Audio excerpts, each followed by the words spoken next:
Dans cette vidéo, on découvre comment factoriser un polynôme en utilisant une méthode qui fait appel au discriminant. Regardons le premier polynôme donné ici, x carré plus 1. On sait que quand on a affaire à un polynôme du deuxième degré, il peut ou non être factorisable, et la façon de le savoir est de calculer le discriminant du polynôme. Dans ce cas-ci, en calculant b carré moins 4ac, on trouve que le discriminant vaut moins 4, qui est un nombre négatif, et on sait que ceci est signe de non-factorisabilité.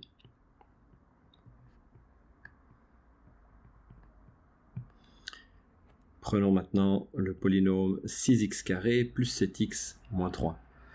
Si on calcule son discriminant, toujours avec la formule b carré moins 4ac, on trouve que le discriminant vaut 121, qui est clairement un nombre plus grand ou égal à 0, ce qui nous indique que le polynôme est factorisable.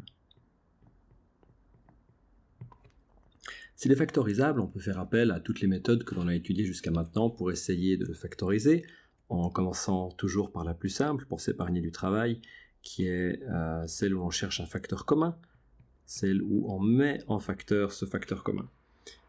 La méthode de la mise en facteur, malheureusement, ne fonctionne pas.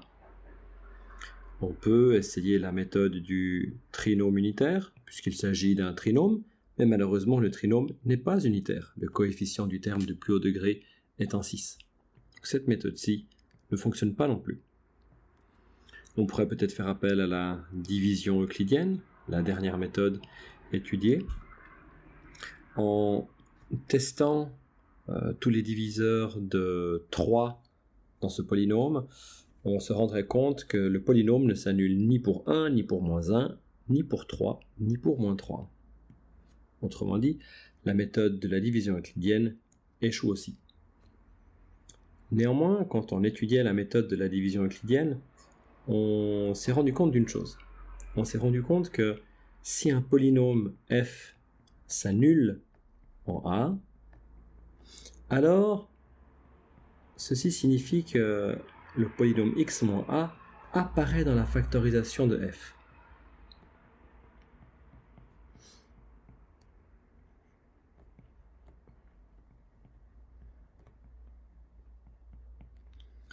Lorsque l'on a affaire à un polynôme du deuxième degré, comme c'est le cas ici, trouver des valeurs de x qui annulent le polynôme, comme c'est le cas dans le raisonnement ici, est une chose que l'on sait faire, puisqu'il s'agit en fait de résoudre l'équation du deuxième degré 6x carré plus 7x moins 3 est égal à 0.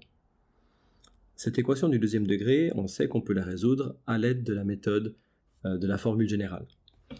La formule générale nous dit que les valeurs de x qui annulent ce polynôme se calculent avec la formule moins b, plus ou moins la racine du discriminant, lorsque celui-ci est positif ou nul, de toutes divisé par 2a. Appliqué à ce cas de figure, on trouve moins 7, plus ou moins la racine de 121 qui vaut 11, divisé par 2a, c'est-à-dire 2 fois 6. La version avec le plus conduit à la solution 1 tiers, tandis que la version avec le moins conduit à la solution moins 3 demi.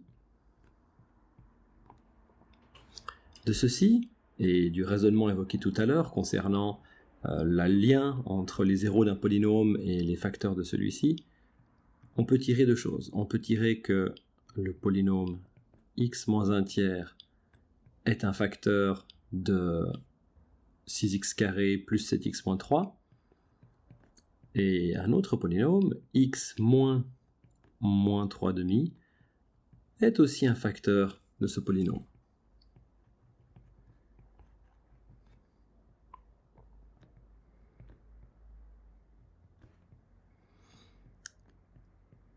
Donc, maintenant que l'on connaît deux facteurs du premier degré, on ne devrait pas être très très loin d'avoir trouvé la factorisation complète. Voyons ce que l'on obtient. 6x carré plus 7x moins 3 devrait être égal à x moins 1 tiers, facteur de x moins 3 demi qui s'écrit plus volontiers x plus 3 demi. Et à ce stade, on se rend compte que ça ne fonctionne pas. Si on multiplie les deux termes de degré 1, on devrait obtenir 6x carré Or actuellement, on obtient un seul x carré. Un moyen de remédier à ce problème est de rajouter un facteur purement numérique, 6, dans ce cas de figure. Est-ce que ce facteur 6 va nous permettre d'obtenir 7x et moins 3 ? On pourrait commencer par regarder le moins 3, c'est le plus simple. Lorsque l'on multiplie moins 1 tiers avec 3 demi, on obtient moins 1 demi, et moins 1 demi fois 6 donne bel et bien moins 3. On pourrait ensuite tout développer pour s'assurer que l'on obtient effectivement 7x lorsque l'on effectue cette multiplication-ci et cette multiplication-là. Si on veut résumer la méthode, il s'agit 1. de s'assurer que le polynôme du deuxième degré est factorisable en regardant son discriminant.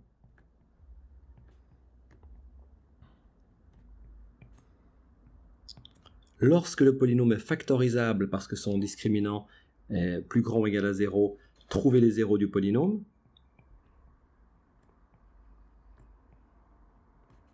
À l'aide de la formule que l'on a vue en haut de cette page.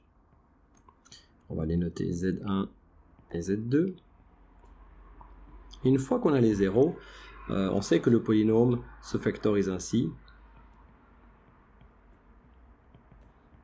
X moins Z1 fois X moins Z2 fois éventuellement encore un facteur numérique que je vais ici noter K et que l'on trouve comme précédemment en ajustant et en comparant avec le polynôme que l'on factorisait.